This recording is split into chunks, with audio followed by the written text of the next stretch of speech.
안녕하세요. 지혜영 전도사입니다. 4월 8일 수요일 매일 말씀으로를 시작하겠습니다. 오늘 말씀은 요한복음 21장 15절부터 25절까지의 말씀입니다. 제가 말씀 봉독해 드리도록 하겠습니다. 그들이 조반 먹은 후에 예수께서 시몬 베드로에게 이르시되 요한의 아들 시몬아 내가 이 사람들보다 나를 더 사랑하느냐 하시니 이르되 주님 그러하나이다. 내가 주님을 사랑하는 줄 주님께서 아시나이다. 이르시되 내 어린 양을 먹이라 하시고 또 두 번째 이르시되 요한의 아들 시몬아 내가 나를 사랑하느냐 하시니 이르되 주님 그러하나이다. 내가 주님을 사랑하는 줄 주님께서 아시나이다.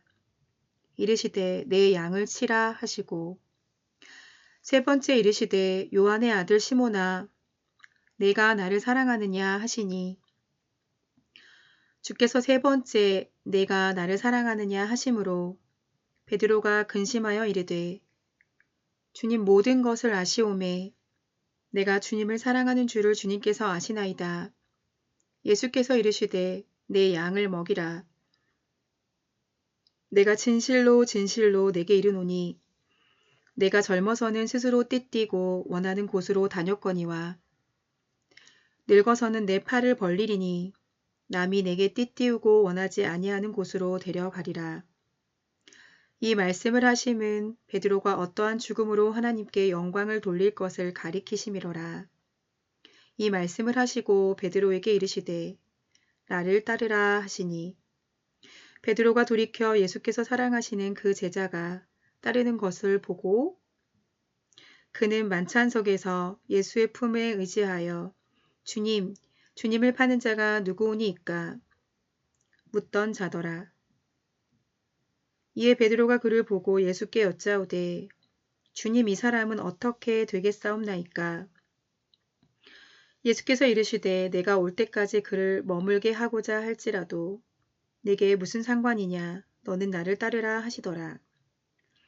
이 말씀이 형제들에게 나가서 그 제자는 죽지 아니하겠다 하였으나 예수의 말씀은 그가 죽지 않겠다 하신 것이 아니라 내가 올 때까지 그를 머물게 하고자 할지라도 내게 무슨 상관이냐 하신 것이로라.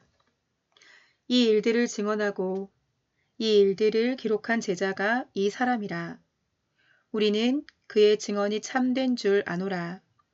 예수께서 행하신 일이 이 외에도 많으니 만일 낱낱이 기록된다면 이 세상이라도 이 기록된 책을 두기에 부족할 줄 아노라.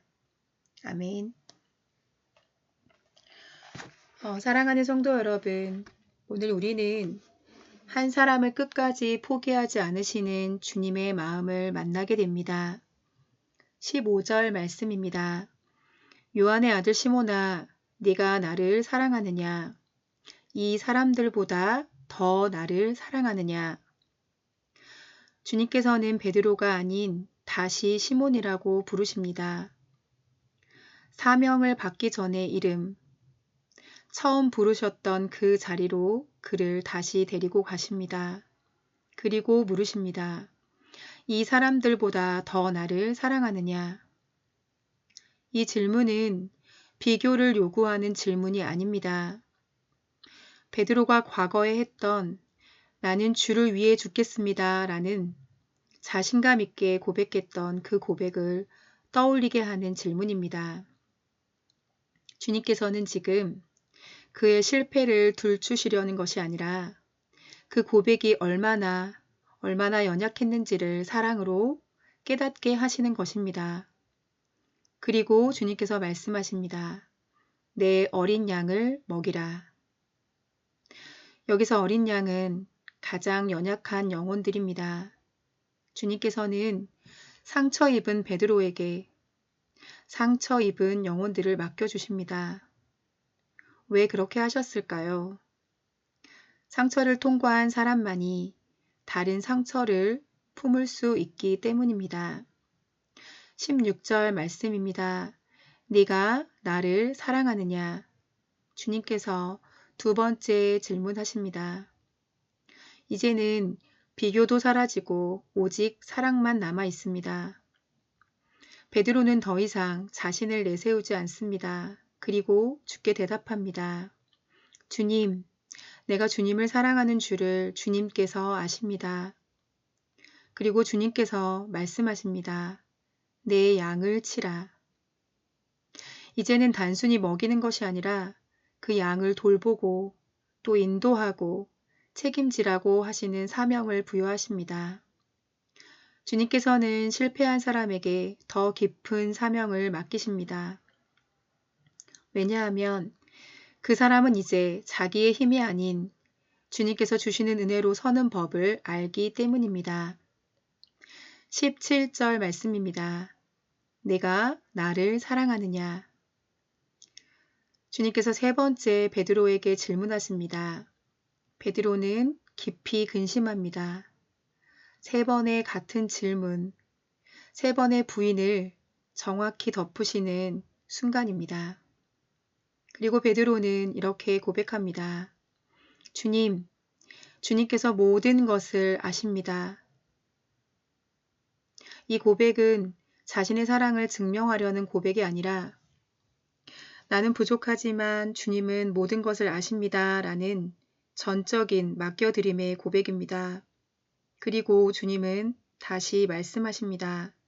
내 양을 먹이라. 세 번의 부인을 세 번의 사명으로 바꾸시는 주님이십니다. 이것이 바로 회복입니다. 죄를 없애는 것이 아니라 그 자리에 사명을 심으시는 것입니다. 18절에서 19절 말씀에 주님은 베드로의 미래를 말씀하고 계십니다. 이제 그의 길은 편한 길이 아닙니다. 결국 그는 주님처럼 내어주는 삶, 자신의 삶을 내어주는 삶, 십자가의 길을 걷게 됩니다. 그럼에도 불구하고 주님께서는 말씀하십니다. 나를 따르라. 사명은 편안함이 아니라 그 사랑의 깊이만큼 감당하는 길입니다. 20절에서 22절 말씀에 베드로는 여전히 사람을 바라보는 모습을 보입니다. 주님, 이 사람은 어떻게 됩니까? 라고 질문합니다. 그때 주님은 단호하게 말씀해 주십니다. 너는 나를 따르라. 신앙은 비교하는 순간 흐려집니다.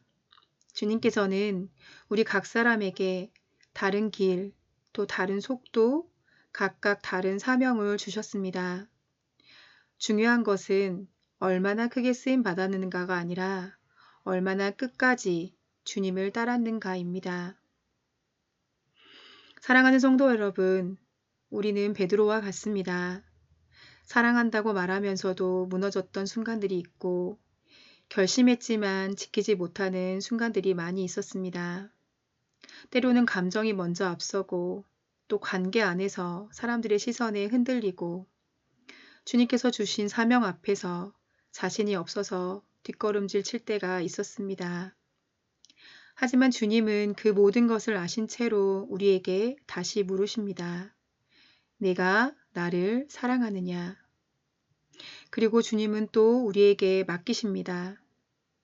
큰 일이 아니라 오늘 우리가 서 있는 자리에서 우리의 말 한마디, 또 따뜻한 시선 하나, 작은 섬김 하나하나로 누군가를 살리고 누군가의 삶을 살리라고 주님께서는 말씀하십니다.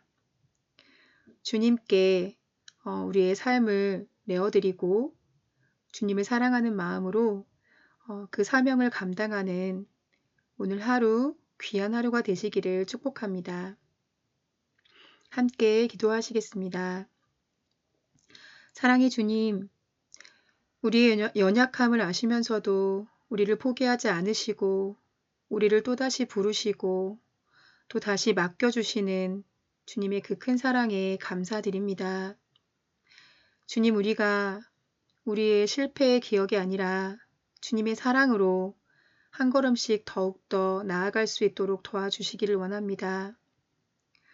누구와도 비교하지 않게 하시고 오직 너는 나를 따르라 말씀하신 주님의 말씀을 붙들고 오늘 우리의 자리에서 신실하게 살아가게 하여 주시기를 원합니다. 우리의 삶을 통해 누군가가 다시 살아나게 하시고 주님의 사랑이 흘러가게 하여 주시옵소서. 우리를 사랑하시는 예수님의 이름으로 기도드립니다. 아멘.